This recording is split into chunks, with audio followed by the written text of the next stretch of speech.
Welcome to Hassle-Free RE, the show where we share tips, tricks, and stories from the short-term rental industry and business alike. Hosted by Dave Menapace and Will Van Wickler. They'll help you navigate the exciting and ever-evolving world of short-term rentals. Whether you're a seasoned host or just starting out, they've got something just for you. In each episode, they'll bring you insider insights, expert advice, and real-life stories from hosts and industry professionals who have been through it all. They'll cover everything from maximizing your rental income and profits to creating unforgettable guest experiences and handling unexpected day-to-day challenges with ease. Are you ready to discover the secrets to running a successful short-term rental business without the hassle? Then let's get started.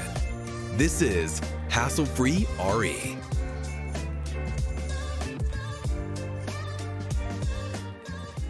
Hello, and welcome to another episode of Hassle-Free RE. I'm Dave Menapace, president of Launchpad Consulting, as well as the 5-star co-host, property management company, joined here with Mr. Will Van Wickler, gross $1 million earner in the real estate sales space.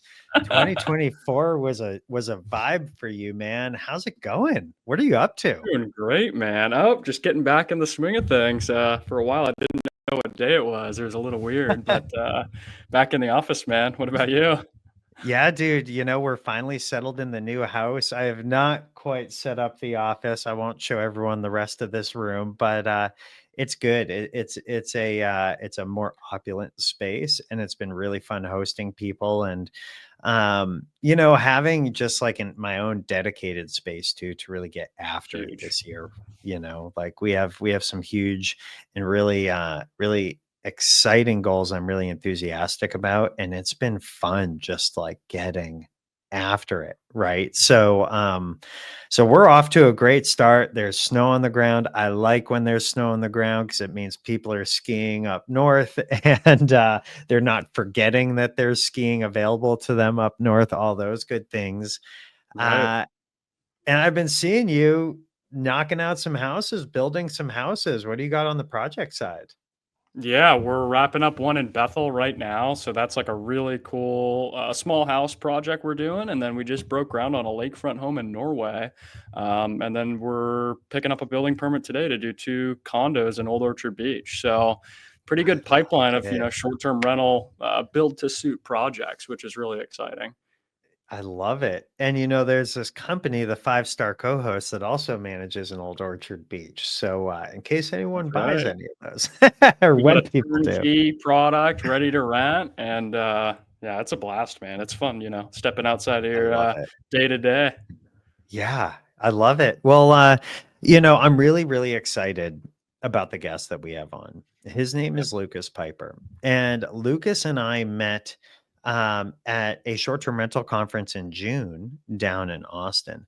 Now, Lucas has been in this space for a long time. He actually manages, so he is the owner and president of 5-star vacation home rentals. So what I'm so excited though about having him on is, he operates down south, based in the Austin, Texas market. And what we're trying to do on this show is bring in more operators, high-level operators, so our listeners can really learn from them. And what I'm starting to learn too about this industry is that it's a lot smaller than one would realize, right? We can all bring value to each other.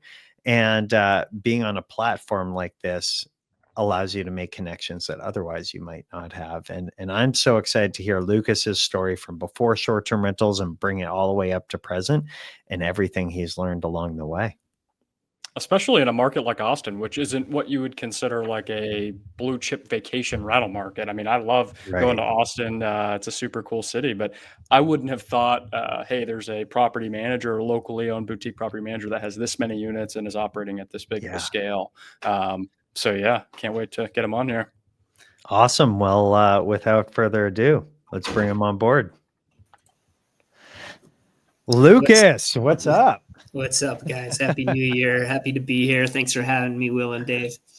Yeah. Thanks for coming on. Thanks for joining. So Lucas, why don't you just give just a high level overview of yourself and what you do, and then why don't we bring it back to the beginning of all of this, if you would. Always fun doing that. Yeah, I'll give you a little brief intro, and then we can move backwards from there. So, as you mentioned, we both have the 5-star name in our company name, and also I think you said before the show you're thinking about rebranding. We're thinking about it too. Just a quick tidbit there. It's one of the things I learned early on was so many people get stuck in that first step of picking the name, blah, blah, blah. Right. And it was like, all I heard over and over from the guys that were doing it was just go, action. And so, and that proved to be, just awesome for me, is picking it, moving on.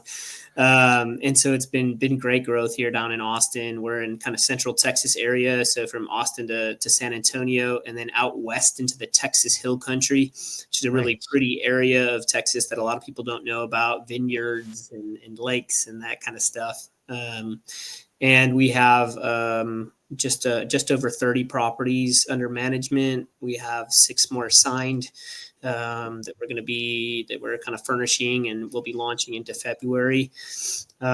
We closed in just over $3 million for 2024. Looking at most likely around about 5.5 in gross rev for 2025. So yeah, we've always kind of, I shouldn't say always, but about a year and a half after I launched, I quickly realized what I wanted was higher quality properties and not to go the quantity route. Lots of problems in STRs, lots of stuff, lots of tough guests. We just found that we had it was better all around for the company, for my sleep and stress, to have higher quality properties instead of really growing fast. And so that's been the mentality for the last couple of years, which has really paid off, with our brand here and kind of some of the ways that we're going about that, and kind of considering ourselves a white glove concierge style property manager down here. So. Now, a lot of people. So I've been to Austin 7 times. Wow. I've been a lot. It's really rare that I meet somebody that grew up there. Are you from Austin? Nope. Yeah. Not. We call them unicorns down here. So yeah, they're hard to catch. But yeah, with a population that, man, I'm going to make up a stat now, but That's okay. For sure has doubled, since I've been here 10 years ago. I mean, this city has experienced growth like no other. I think it was the fastest growing city for 5 or 6 years in a row. So yeah, it's really changed and hard to meet people from here. I think I have one good buddy here, two now, I guess, that are from like the Austin area. Everyone else are implants, New York, California. Right. So where are you from originally? From Milwaukee, Wisconsin. Yeah. Okay. Wow. And how did you wind up in Austin? Yeah, I, after I graduated college and worked for a bit, I went down to Central in South America ended up being about 2 years. I was going to go down for 3 months. I was going to come down to Austin and do a master's in social work, which is what I was doing at the time. And when I was traveling, I started exploring that a little bit more and decided to extend my trip and push it off another year. And kind of through that experience and some self-searching, which included a little ayahuasca, decided that was not the route I wanted to go. And I wanted to try something else, and still wanted to come down to Austin, which kind of had I speak Spanish at the, I was fluent in Spanish, kind of wanted that and wanted to get out of the cold. So those were like the big requirements. And Austin was the first place I found a job. Love it. And so I packed up the Toyota Camry with a few lamps and clothes and found a roommate off Craigslist and came down to see what this city was all about. So that's amazing. That was 12 years ago now. So awesome. So 12 years ago, you're just getting to the city. How long did you make it before jumping into real estate? What was that like? Yeah, it took a few years for sure. Again, so I was kind of in that, the social work side of things. I kind of continued that route. down here. So yeah, when I came down to Austin, I was making, I think 24.5. Now I think I was up to 26,000 by then. So really just like, surviving just barely, which I'd gotten really good at, backpacking for a year and a half for sure. But I didn't start getting into real estate until 5 years ago. So, it took about 7 years until that was kind of introduced to me, kind of hand fed to me in a way. And we can, open that up if y'all want. Yeah. Please. Tell us what more. was the catalyst for jumping in? Because you're probably making some decent money after a while, right? Not just 26,000. No, definitely was not. Yeah. There's not a lot of upside in social work, unfortunately. I did, by the time I heard about real estate, I did make a jump into a different industry. So I started to do marketing within the healthcare industry. And so, I did kind of double from there. I was at the 50K mark, which to me felt like, a millionaire for sure. When you're kind of doubling your income. But I have a good buddy down here by the name of Diego Corso. And he, at that time, I had just met him, kind of Tony Robbins connection. I had gone to UPW, did an event here down in Austin with some people that attended it. And he was kind of talking about his path, and I'm going to be a millionaire by 30. And I have, 6 houses and blah, blah, blah. This dude is like 23 at the time.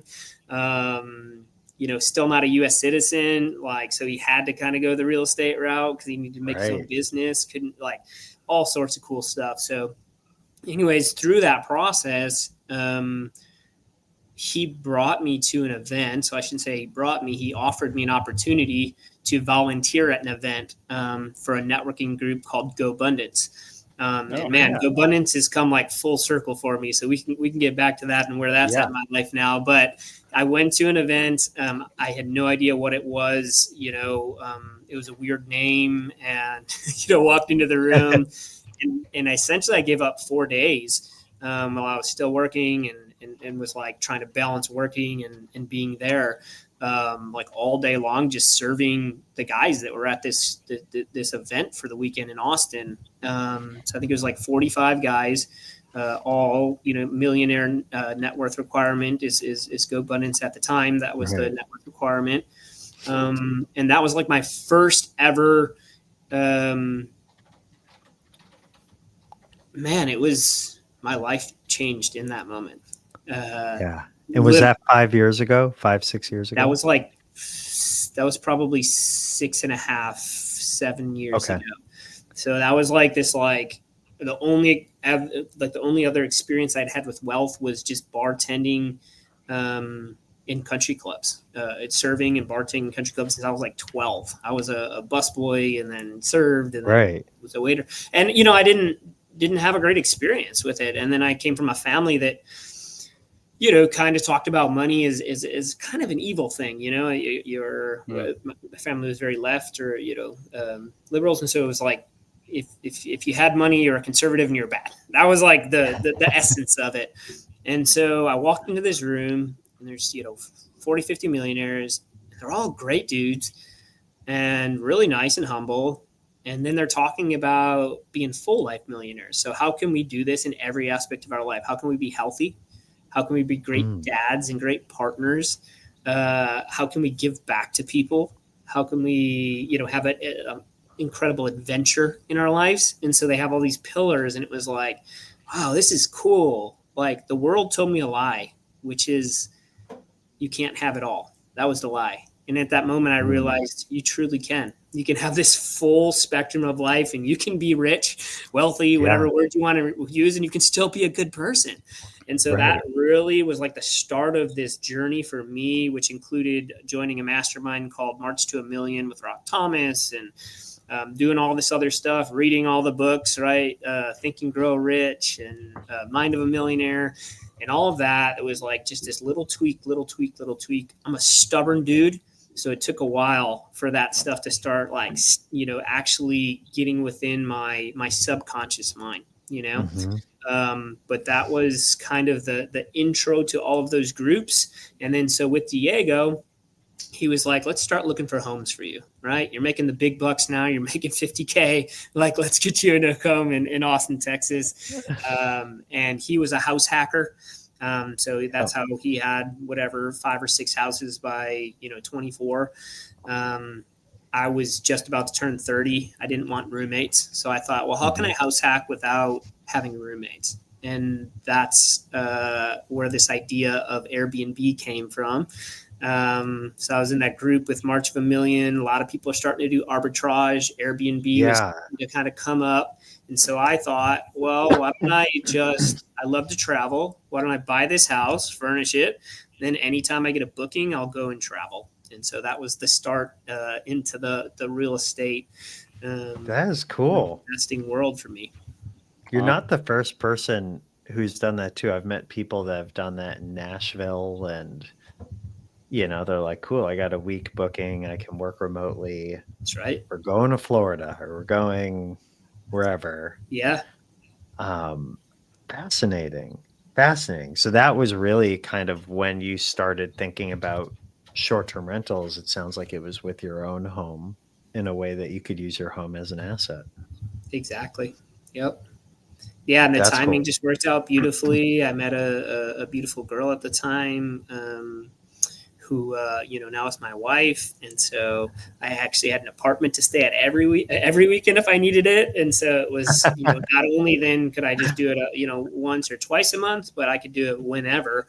And so now I'm making whatever 55, I think, at that job, maybe 60, and then instead of my $1,600 mortgage, I'm making $4,000 a month, and you look at that difference, right? And it's right. Like, well, that was like the first year I pretty much hopped over, 100,000, from the difference of what I would be paying from rent, right? Or my mortgage at that time. So that was just an incredible launch point for my life. Where I bought a house and yet still had a fair amount of income coming in. And I was still used to living, again, with nothing, right? So my lifestyle wasn't changing much. So that's where it started. And then that M1 group was where, Mike Sodergen started making his kind of launch point. That's where we met. And him, this other guy, we're kind of getting into arbitrage and having some success in the STR industry. And so I picked up a couple of arbitrage units in San Antonio. With my marketing job, I was living back and forth between Austin and San Antonio about every week. And so I picked up 2 of those, one that was fully furnished. I put like $3,000 into it to kind of bring it up to par. Yeah. And that thing was cash flowing me like $2,000 a month in net income. And then had a couple other deals that did not go well, which I could talk about too. But that was kind of the start of it all is my house, and then, a couple arbitrage units. And at the time, that was my goal. It was to create another $3,000 in passive income, as I called it at the time, which was not passive at all, as I learned. But I did create, the additional income. So, and your wife was probably like, man, how is his place always occupied? Yeah, exactly.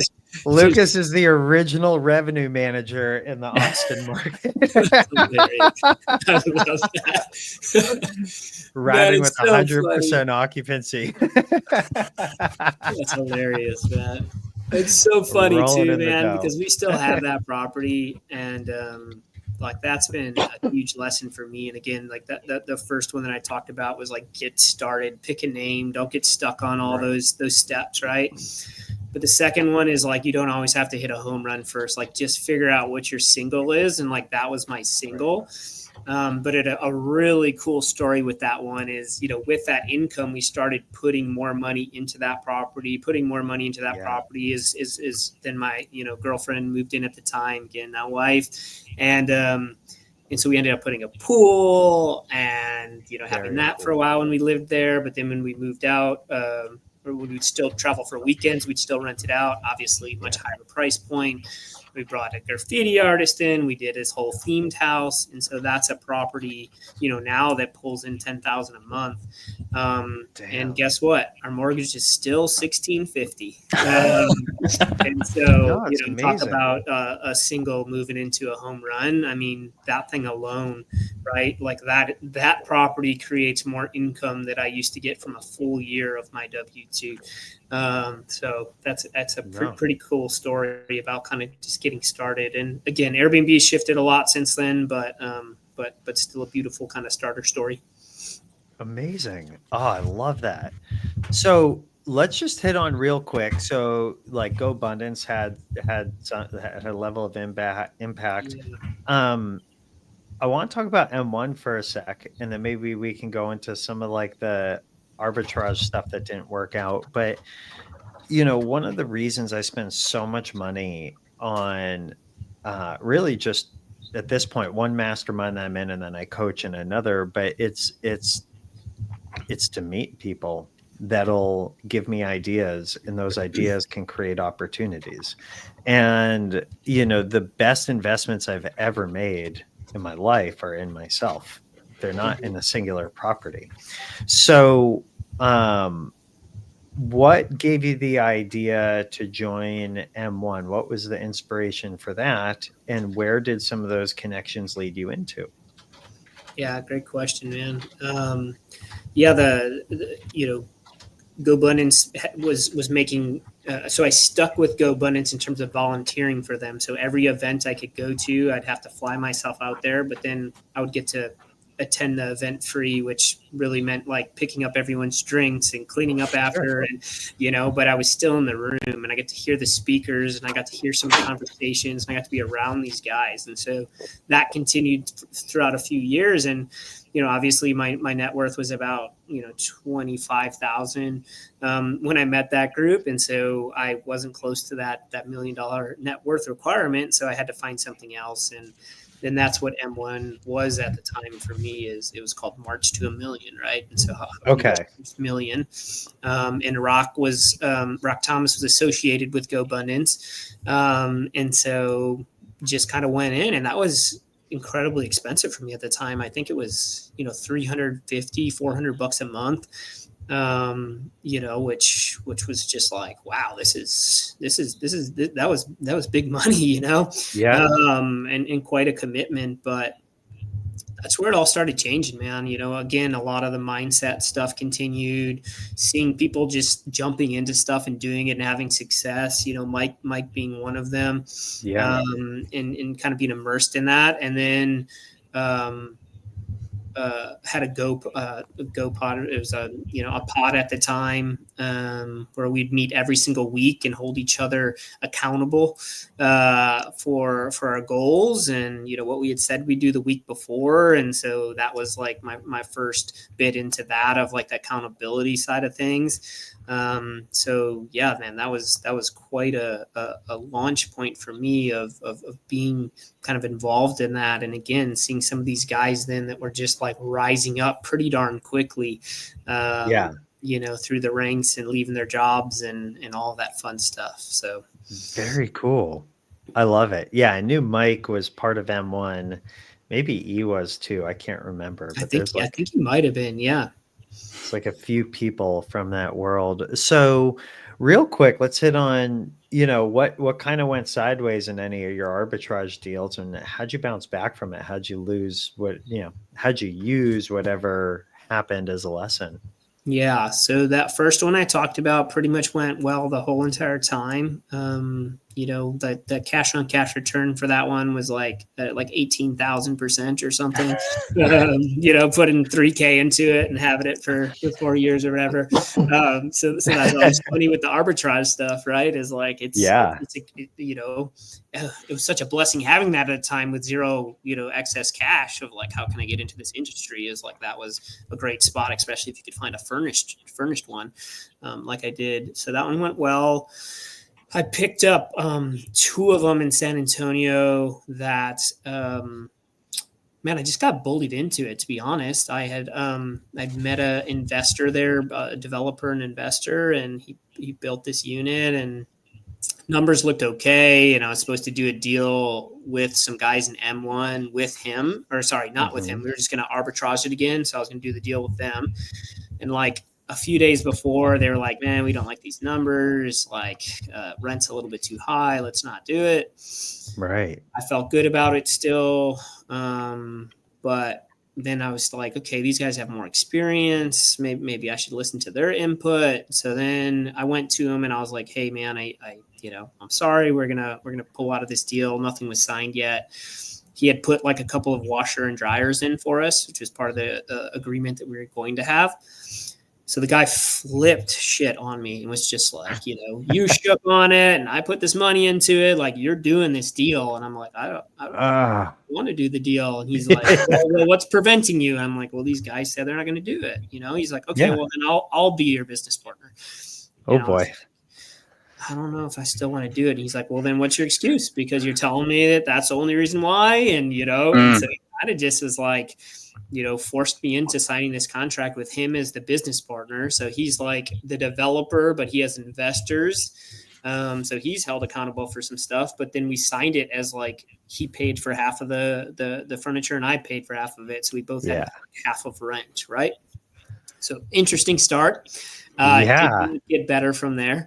I was young, man. I mean, God, I had zero experience still with business. I was just starting my units. Like, I didn't know how to make a P&L because everything was for my own stuff. Like, I wasn't keeping track of stuff like I should. So it was not all on him. Like, there was some rookie things happening on my end and some learnings. And he was also an incredibly difficult man to work with.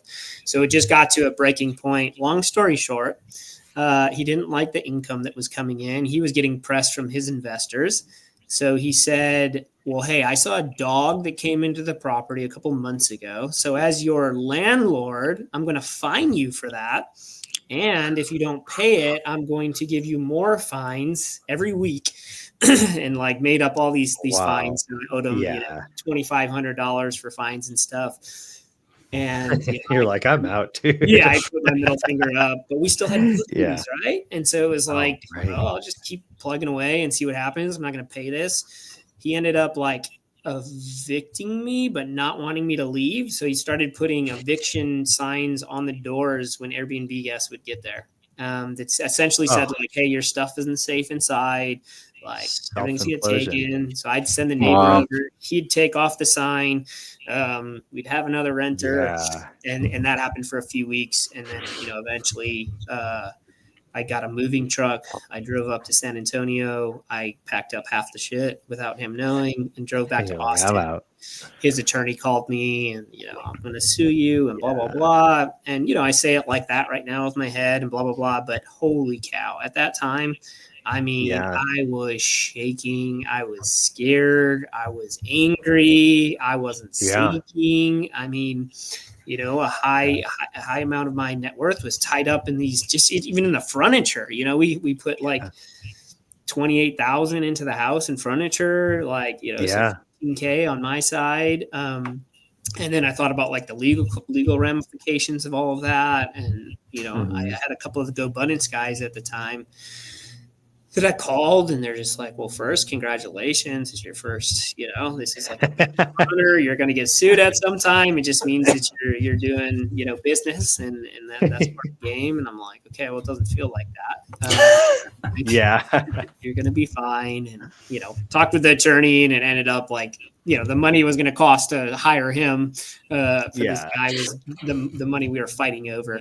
And so that was one that went backwards. And then the last thing I'll say is, COVID happened. And so I had a couple that actually probably would have made it through, but there was some fear with some of the owners that I was doing arbitrage for and things like that. And so I kind of like went back down to 2 units. I was up to 5 and I moved back down to 2 during COVID. My house and the one successful arbitrage in San Antonio. So 5, back down to 2. And then got to think about it all during COVID. So it's really interesting. Like we all have, I know Will's gotten caught in the mix of really dumb stuff happening. I have too, like in the management side, I've had homeowners break the contract, do things against the contract in my right, saying, hey, well, this is void and I'm out. Like, it's not worth it to me to keep managing. And then have homeowners, want to sue me for wanting to leave. Right. And like, it's really interesting. There's no winning in those things. There's just like, what's the least painful path forward for now? And like, let's get through this. And to your point, after, you can kind of like, walk on water over it, and it's like, it's fine. But especially it seems to happen a lot, like in the not a lot, but it seems to happen to people the most, like in the beginning, when you kind of feel like you have the most, you don't even have the most to lose, but you haven't experienced it to that point. Right. And it's amazing how, the boundaries that you set up for yourself, so work or what you're doing for income doesn't like flow into every nook and cranny of your life. And then something like this happens, those boundaries are down, and you're just like, I can't even get coffee without thinking about this. No, yeah, that's not a lesson you can pay to learn in a mastermind. You have to go through that. Agreed. And it's like, it's brutal. like, and that's why when you talk to those guys, they're just like, oh, this is good. Right. Like this is a badge of honor in a sense. And like, you just have no understanding of that. Yeah. You have no understanding of that at the time. And yet looking back, it's like, it's what makes you, for sure. And like, again, you can tell people to be careful and think about their business partners, but until you have something like that, then it's like, it's here, and it's like, you're really getting to see what makes a good business partner and what doesn't, not just hearing that. And I'm a learning through experience guy. I've always been, since I've been a 3-year-old. I was like the 2-year-old that would just toss myself down the stairs over and over again. And had to like really get hurt to figure out like how to do this thing. Wish I wasn't that personality, but unfortunately that's just a little bit who I am. And you kind of have to embrace that as a business owner, and you get better at that, right? Of like, okay, well, how do I hedge this risk a little bit? How do I because Dave, to your point, you said you had the most to lose. I mean, in some senses it was then, because if that would have gone to a lawsuit, like I would have just been done. Right. Like whereas now I have a lot more money, but like, so I have more to lose in terms of that. But at that point in time, it was like, something like that happens and I would have pretty much been out of the game, Right. So how do you go from getting knocked down like that to transitioning full time and saying, hey, I'm quitting my, luxurious $52,000 a year job? Because it was right around that time, right? 5 years ago. Yeah. So that was like a couple of years after then. So now I'm making probably, 70 to 80 at that same job. COVID hits, I'm furloughed for like 2 months. I have a lot of time to think. And for the properties I was able to keep, I saw like this MTR market now existing, and I'm like, okay, so I could plug 30 plus day guests in here and still cash flow. And then we're in like worst case, right? And we had a little better in Austin, Texas, because a lot of Californians were coming here because we were a little bit more open. But so like our market was still, there's a lot of people that were just sick of being at home and they just wanted a staycation. So like we were still able to be open at least, even though like all of our bookings were taken off from Airbnb, right? So like $65,000 in bookings or something like overnight, which again, for me at the time was just like, this is insane. WTF. Now that's like three bookings for us at one of our luxury properties or something. But right. So anyway, so I thought a lot about it and I said, I think I can hedge this risk and I think I'm good enough at this that even in, a worst case scenario, I can make it work. And so kind of decided to put that cap back on and push into a little bit more. And so I was able to go out and start kind of just attracting some clients. And so I started posting in a lot of like the Austin Airbnb groups and San Antonio Airbnb groups, and convinced an owner with 5 luxury properties, 3 miles east of downtown, to give me that entire kind of portfolio. It was all this just like one big lot. And I negotiated an incredible $3,500 per month fee for that, which was probably about a 4 to 6% property management fee. Incredible for him. Hey, but I'll say this to everyone is like, whenever you talk about like regrets or what, it's like no regret there, man. That was what actually got me to my $7,500 per month goal, which made me feel good enough to leave my job. So pretty much immediately after I signed that, I put in my notice at Texas Liver Institute, 60-day notice. And that's what started it all. And then I had luxury properties in my portfolio to market and show off right away. And so made videos for those, then I'm posting in those same groups with those properties. And so I was able to leverage those properties. And it didn't end up even working out with those because at some point as a property manager, you realize like, oh, I'm getting taken advantage of. But,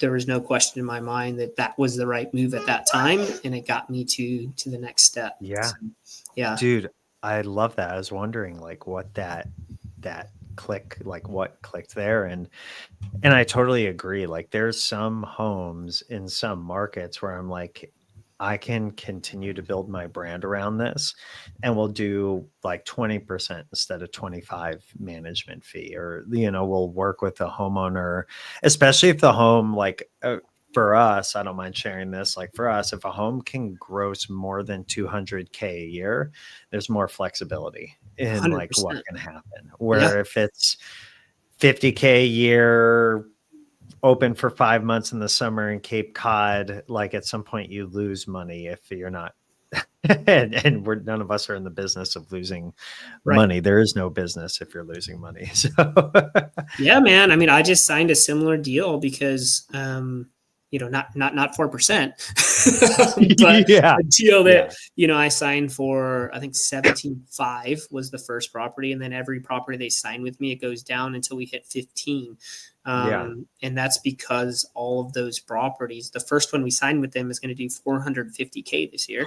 Right. So makes it easier. And they're giving us 3 to 4 more, which are all above 200K. One possibly 700 if we get events going in there. And so it was like same thing, same mentality, right? Of, okay, what can this do for our brand?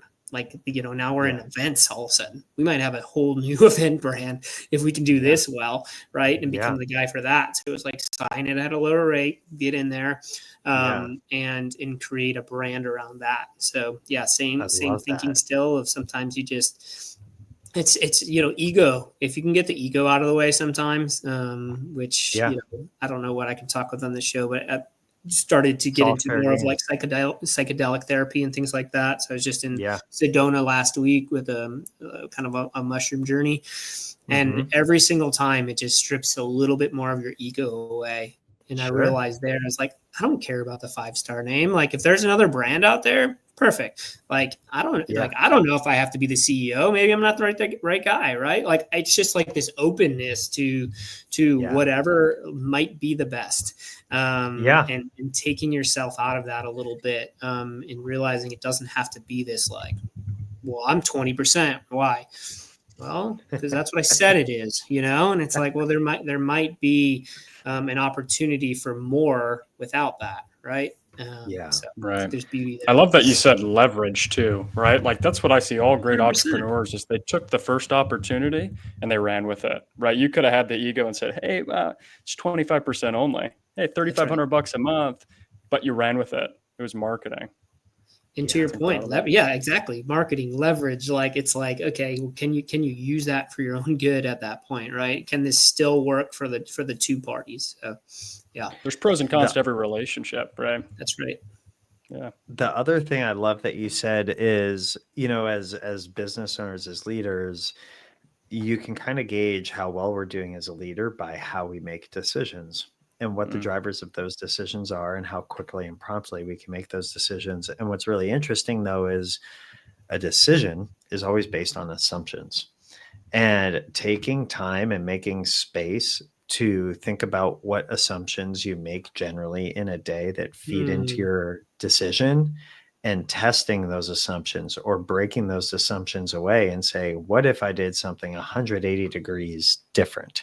And it's really, really fascinating when you start to poke holes at your assumption. And if you think about any like great name you've heard over the course of history, especially philosophers like Isaac Newton, Galileo. I mean, some of them were killed for breaking their assumptions. But if you think about it, if those assumptions weren't tested, Einstein was the same way. If those assumptions weren't tested and not accepted by those people, then our world would look a lot different. And on a micro scale, it's really interesting when you start inventorying the assumptions that you make and how it produced a reaction in you or a feeling in you or a decision in you.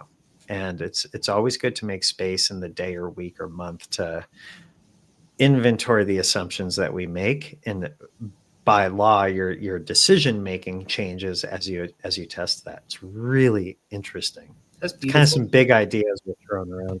No, yeah, that's great. And the only thing I'll add on to that is like, is then when you're making that actual decision, like I just went through the second bout of Tony Robbins' Date with Destiny, which is his kind of longest, most intense one, and it's all based off your values.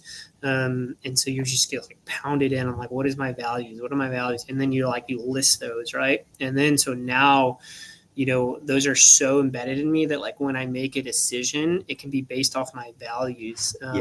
Which for me, number one is health. Number two is faith. Number three is connection and love and family. And so then I can go down that list and see, does this make sense based off my values, which for me has just made decision-making so much easier because it doesn't have to be, just, I don't know, sometimes those decisions just feel so overwhelming and you're just basing it off society or this or that or your assumptions. And it's like, nope, like what are my values? Does it fit in this box? And if it does, perfect. And if not, sometimes I'm making decisions that other people are like, why did you not take that on? Right. Like we just passed up on a, $18,000 per month property and sent it to another manager, but there was things in that didn't fit my values. And I saw it and it was very clear. And as much as I wanted to make exceptions for it, I can't, because it's like, then I'm going against my values, which is a big issue. Right. And then you feel off. And so I had to ship that one off. And so, it's helped me so much in that process. Well, and even understanding what your values are, right? Because every decision you make as a business owner or anybody, it either brings you closer to those values or brings you further away. And in the mindset space, we always say like the lowest vibrations are, we would call them shame and guilt and crap like that, right? And that happens as a result of making decisions based out of fear and decisions that are against your own values. And it's really fascinating.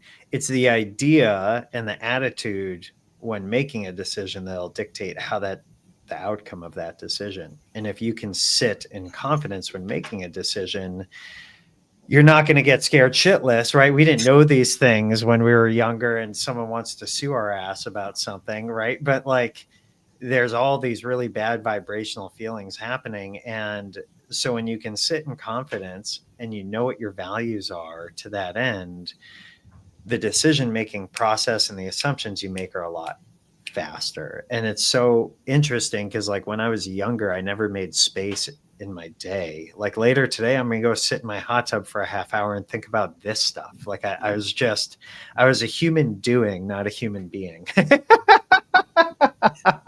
actually never heard that, which I'm surprised. That's good. Wow. I love that. Yeah, I can't take credit for it. I heard it from somebody else, but it resonated when I heard it. I love that. That's great. Yeah, man. Well said. Well said. So share an experience with us. What's like I'm throwing this one at you sideways here, but like, what's something in your business, a decision you made, a home you've taken on, accomplishment, maybe it's an income threshold. What's something you're most proud of in what you've created? Yeah, I think it's pretty easy again because think about this stuff all the time. Is just having a brand that I'm incredibly proud of is the biggest thing. And so, whenever I get too focused on income and revenue and even that 10K threshold per property or any of that stuff, like it kind of throws me off. We're actually pretty close to acquiring our first property management company here, which I don't know, Dave, if you've heard the whispers, because it's someone within y'all's group. Yeah. But and he said, what do you want? What's your goals? Because I got his, right? It's like, I said, I want to stick with the same exact thing that we've been doing, man. Quality over quantity. And I want the owners, if you go to them, that they're going to love us and they're going to feel communicated with and they're going to feel like we're crushing it for them. I want our guests to feel the same, but more than that, I want our company to be proud of our brand, and that we can actually stand by that and have integrity, which is, another one of those words. It's in top 6 for values for me, and I used to really struggle with that because of some of the stuff that you talked about, man. Those away values and the shame and the not enough, and making decisions based off that and ego showing up. So. I think what I'm most proud of is truly being able to stand behind the 5-star brand, and feeling confident that like we are doing everything within integrity, and that means, not adding extra fees to our owners and, again, treating our guests fairly if something happens in the house and giving them fair compensation. Like all around, we can look at that and feel like we're a company and brand of integrity. So amazing. I love it. What so we're gonna start to bring this ship back down to the launch pad here. I would love if you could share, I want our network to be able to support you. Anyone listening to this episode or any of the episodes, if you think of Lucas, like I want people to be able to find you. So how can people get in touch with you, whether they have a home that maybe could be managed or even better, they know somebody who has a home where it might make sense or they could be part of your network? What's like kind of the easiest way for folks to reach you? Yeah, we have I have our name in my name here. So you see the 5-star VHR. So if that's just kind of looking us up or going to our website, which is www.5starvhr.com, and send an inquiry there. That'll come right to our box. And so we can reply there. You can find me on Instagram with that same handle. So either one of those are easy. And for especially, if people are just wanting to reach out and hear more about the experience or chat, definitely try to get to all those and chat with people. I lead a lot of the groups down here in Austin, which I didn't talk much about, but now I lead that Airbnb host group down here in the Facebook group, and every month try to hold events for hosts and other property managers to kind of keep everyone on the same page and try to provide value. So always try to do that. But those are really easy ways to reach us. I love it. Yeah. And just for our listeners, like Lucas and I met down at the, what was the conference put on? IMN. That's right. International Management Network, I think is what that stands for. And, Lucas is an awesome dude and he rolls with a fun crew. So it's like, I will second that. If you can get down to Austin or you just happen to be traveling down there, I know it's a popular just like destination to go, hit up Lucas or like connect with him through his website, and just like be in that space, be in the network. Like Lucas is that network in Austin. And, I'm so excited to see where 2025 takes you, man. I think you have a great foundation for this year.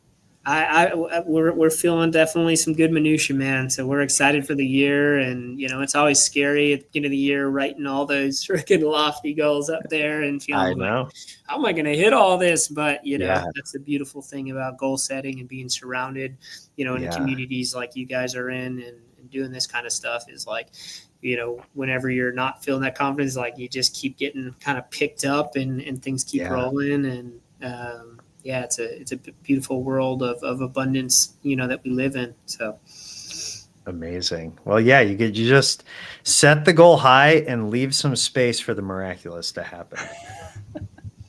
I love that. Let the universe do its thing, baby. That's good, man. Awesome. I love it. Well, we'll make sure to get, your website into the show notes. And Mr. Will, as we wrap it up, someone wants to buy or sell a home. I mean, I would think you have to have a goal of 100 million in sales this year. We're pretty much there, dude. If it's not your miraculous goal, if it's not your goal, maybe I just dropped a little idea into your sub right there that you can try on if you want. I'll have to think about that. Just hit me up on my website, Will Van Wickler, and we'll connect with you, see how we can help. I love it. And if anybody wants management or consulting up in the New England area, easiest spot to go, just go to davemenapace.com. You can find everything from there. I got tired of throwing 5 or 6 websites at people. It got too unfocused. So just go to davemenapace.com, and let's make it a great 2025, everyone. Appreciate you. Beautiful. Thanks for having me, guys. Appreciate you. And that's a wrap for this episode of Hassle-Free RE. We hope you found today's tips and stories as inspiring and useful as I did. Remember, success in the short-term rental industry is all about learning, adapting, and staying one step ahead. If you enjoyed the show, please take a moment to leave us a review or comment on your favorite platform. Your feedback helps us improve and reach more listeners like you. Plus, we'd love to hear your thoughts and any topics you'd like us to cover in future episodes. Don't forget to subscribe so you never miss an episode. And follow us at Hassle-Free RE on social media for more tips and updates. Thanks for tuning in. And until next time, keep it hassle-free.